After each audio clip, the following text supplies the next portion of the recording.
Hello, it's Randi Rhodes. Here's a clip from our show, and go to randyrhodes.com for the whole thing and a podcast. Buy a stinking podcast. Mary had a little man. The fault. We believe that all men are created equal. To the magnificent mosaic that is America. From radio beacon to radio beacon. I have a dream. Change has come to America. Believe it. Knock, knock. Who's there? It's a figment of your imagination. Randi Rhodes Show. Turn up your mind. Republicans in Congress know they need to get the health care bill right. They haven't forgotten the stinging reaction to the House bill. Now, 2020, you're gone. The man yelling at Republican Senator Bill Cassidy of Louisiana had to be escorted out by security.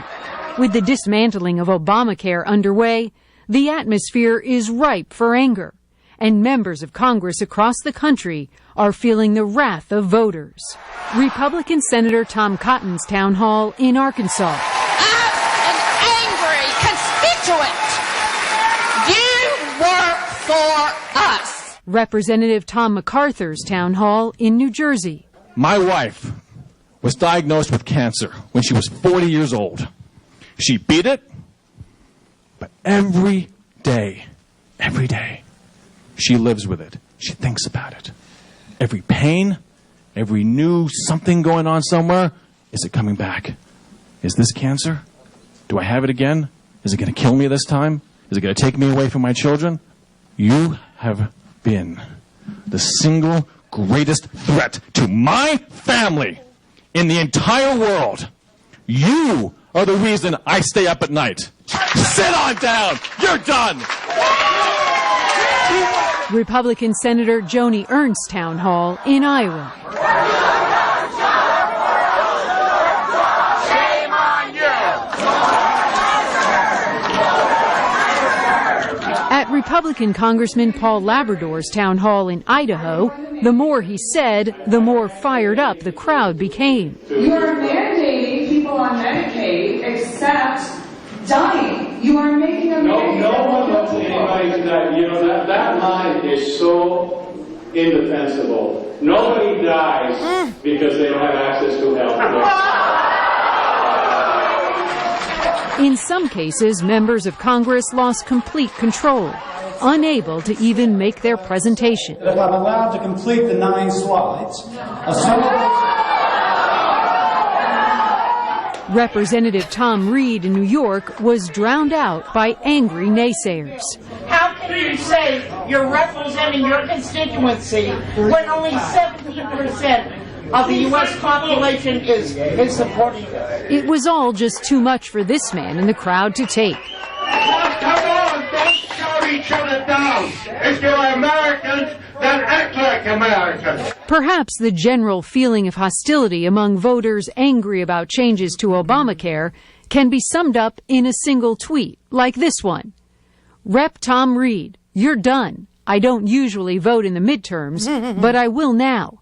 Start packing your bags, you muppet. A warning shot or a sign of things to come. Randi K., CNN, New York. Question. Was that fake? Was that fake news from the town halls? Was that fake? Answer. No. We know this now because not only can you see it, not only can you hear it, it was super, super loud. But now they've polled it. So the polling shows USA Today's Suffolk University poll conducted Saturday to Tuesday found out that only 12% of voters support the Senate GOP health care bill. 53% of those surveyed said Congress should either leave the Affordable Care Act or Obamacare alone or keep the framework intact and make changes. All right.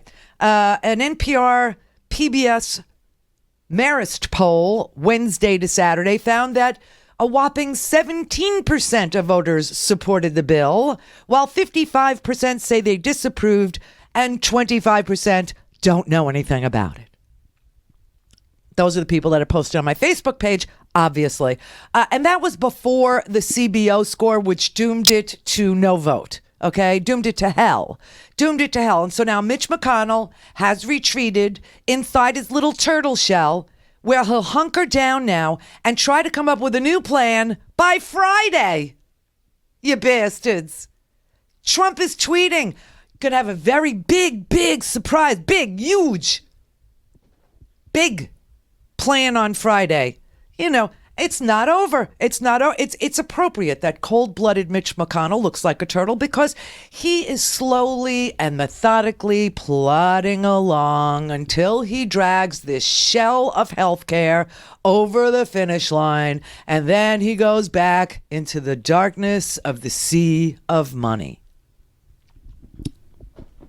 He's got a $200 billion slush fund that he can now spend to try and wrangle votes. What does that mean? Does that mean he could write a personal check to Susan Collins? Does that mean he could write a personal check to, Rand Paul? Because he'd be better off doing that than, just standing there doling out the slush. I don't even know what that is.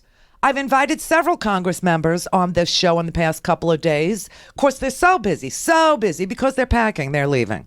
You know, Congress is going on vacation. They were supposed to work Friday. Not going to work Friday. They're taking Friday off. They're going to work right through till tomorrow, and then they're going home. I would suggest you find out where these senators who are having town halls, who aren't afraid of their own shadow, are going to be, or find out where their district offices or their state offices, and you show up, because that is the video we are able to get when you show up.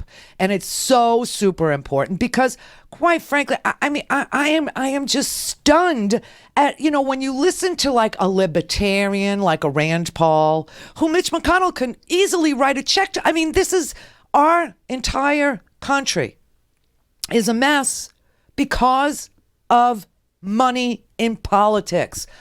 I really wanted to have the conversation today. I wanted to see if we could agree on like one stinking fact, maybe two, because if we agree on two facts together, then we can have a debate. So the first fact, I think everybody agrees, is that the government isn't functioning properly.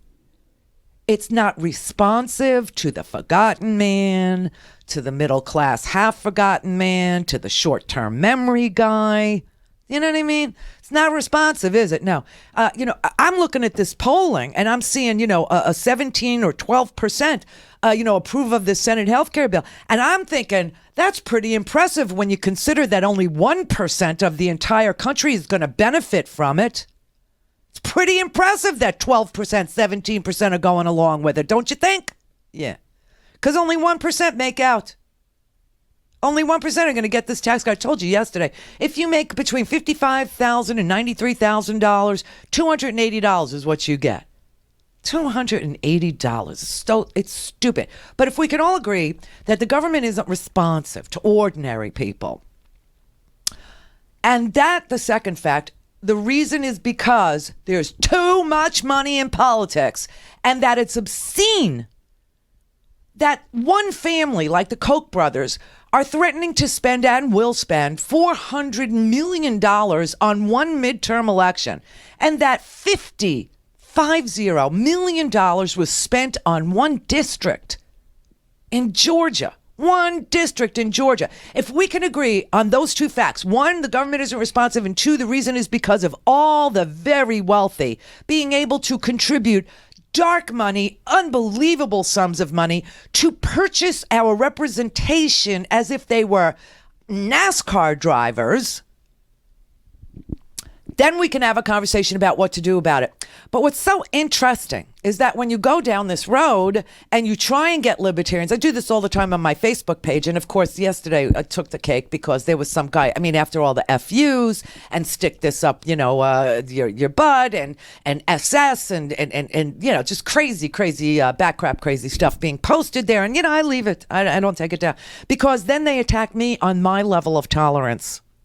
And then I'm able to say, I'm very kind and inclusive to all people that post here, including you people who call me every name in the book. And I leave it up there so that they can go, She really is very patient. She truly is. She must want me to understand and learn something.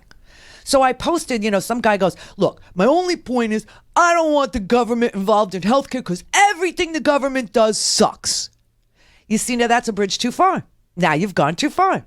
I would agree that we don't have the kind of representation we deserve because we can't afford it anymore. We've been priced out of that market.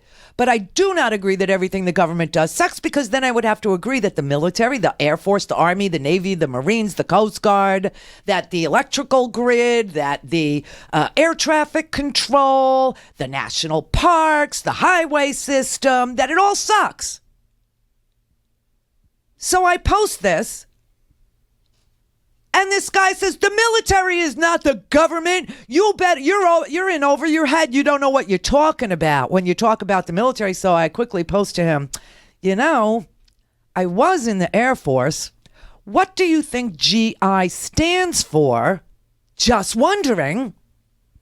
And then when he reads that I was in the Air Force, he goes, well, you have a strange way of showing it. What does that mean? Well, for you little ignorant, a poster, I must say GI stands for government issue. And that is what you become when you swear in to serve as an enlisted or as an officer in the military. Your government issue, baby. You surrender your civil rights. You understand that? No. So you did trash the military. So, that's as far as we can go, is to agree. I think we could all agree that the government is not representing us, and that the reason is because of all the money. Now, if we could get there, we could have a conversation, because when you talk to libertarians, they go off the deep end and then they start making no sense. And sooner or later, they're going to start to sound like socialists, like Rand Paul did last night on the CNN. Right, but in the case of healthcare, don't you end up in a situation where we all like to think that we're not going to get sick? So I'm going to buy the cheapest plan I can for my current situation, and then, God forbid, I get sick.